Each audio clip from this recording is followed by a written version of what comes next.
Welcome back to the show नाजरीन। यहाँ पर आपको एक अहम खबर मैं दूंगी कि इलेक्शन से भागने के लिए हुकूमत नित नए तमाशे कर रही है। हुकूमत ने तौहीन पार्लियामेंट का बिल पास कराने का फैसला कर लिया है। पीडीएम जमातों ने तौहीन पार्लियामेंट के बिल पर इत्तेफाक कर लिया है। आधी अधूरी असम्बली की इस्तेकाक कमेटी ने बिल की मंजूरी दे दी है और तौहीन पार्लियामेंट के बिल को इलेक्शन से फरार और आइन पर हमलों के लिए इस्तेमाल किया जा सकता है। इसी पर बात करेंगे।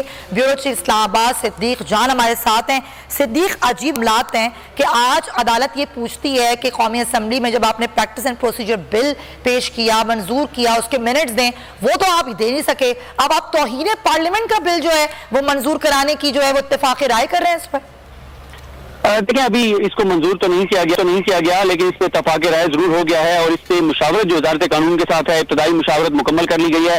असूली तौर पर यह फैसला कर लिया गया है कि तौहीन पार्लियामेंट का जो बिल है, जो तौहीन पार्लियामेंट की कानूनसाजी के लिए बिल जो है वो कौमी असम्बली में पेश किया जाएगा। प्राइवेट मेंबर डे पर यह बिल पेश किया जाएगा। आज 16 नुकाती एजेंडा था कायमा कमेटी बराए इस्तेहकाक, जो कौमी असम्बली की कायमा कमेटी बराए इस्तेहकाक है उसका, और आज जब 15 नुकात पर जो प्रोसीडिंग है मुकम्मल हुई तो उसके बाद कहा गया कि जो 16 पॉइंट है, जो तौहीन पार्लियामेंट का पॉइंट है, इस पे कानून साजी का मामला है, ये इन कैमरा होगा। उस मौके के ऊपर जो मेंबरान है कमेटी के, उनके अलावा सबको बाहर निकाल दिया गया, मीडिया को भी बाहर भेज दिया गया। इन कैमरा ये इजलास हुआ और इन कैमरा इजलास में इस पर बातचीत की गई और जब इन कैमरा इजलास खत्म हुआ तो उसके बाद ये तफसीलात सामने आई हैं कि इब्तदाई तौर पर जो भी इसके ऊपर मुशावरत थी, इसका ड्राफ्ट था, वो तैयार कर लिया गया है और अब इसके ऊपर जो पीडीएम में शामिल जमाते हैं, क्योंकि उनका भी मुकम्मल तौर पर इत्तफाक हो गया है, तो अब इसको प्राइवेट मेंबर डे पर तौहीन पार्लियामेंट का जो बिल है इसको कौमी असम्बली में पेश किया जाएगा, इसकी मंजूरी ली जाएगी और इसमें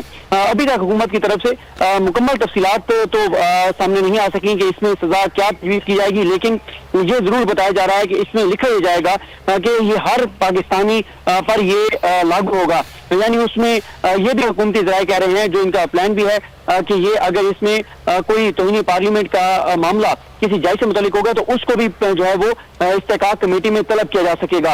इस हवाले से जो चेयरमैन है जो इस कायमा कमेटी के, इस्तेहकाक कमेटी के, कासिम नून, उनका ये कहना है कि ये वक्त की जरूरत है ये बिल, और इस पे ये बिल इसलिए लाया जा रहा है ताकि पार्लियामेंट की डेफिनेशन क्या होगी? दोबारा सॉरी सवाल कीजिएगा। तौहीन पार्लियामेंट की डेफिनेशन क्या होगी? बिल तो लाने पर इत्तेफाक राय हो गया है। देखिए, ये तो अब जब बिल का ड्राफ्ट सामने आएगा तो उसके बाद ही पता चलेगा कि इन्होंने उसकी तारीफ क्या लिखी है। लेकिन मसला ये है कि ये सारी चीजें बिल्कुल एक जिस तरह से कोई खुफिया कार्रवाई होती है, जैसे कोई पता नहीं इसमें कोई ऐसी चीज है जो ये नहीं चाहते कि ओपन हो, तो इस तरह के बिल ड्राफ्ट जो है वो ओपन होते हैं, वो सामने आते हैं। लेकिन ये बड़ी खुफिया तरीके से आप कह रहे हैं कि इन कैमरा इजलास हुआ, मीडिया को बाहर निकाल दिया गया और उसके बाद ये हुआ, लेकिन ड्राफ्ट अभी तैयार होगा तो चीजें और सामने आएंगी। Thank you so much Siddique Jan. Bureau chief Islamabad, senator Ejaz Chaudhry भी पाकिस्तान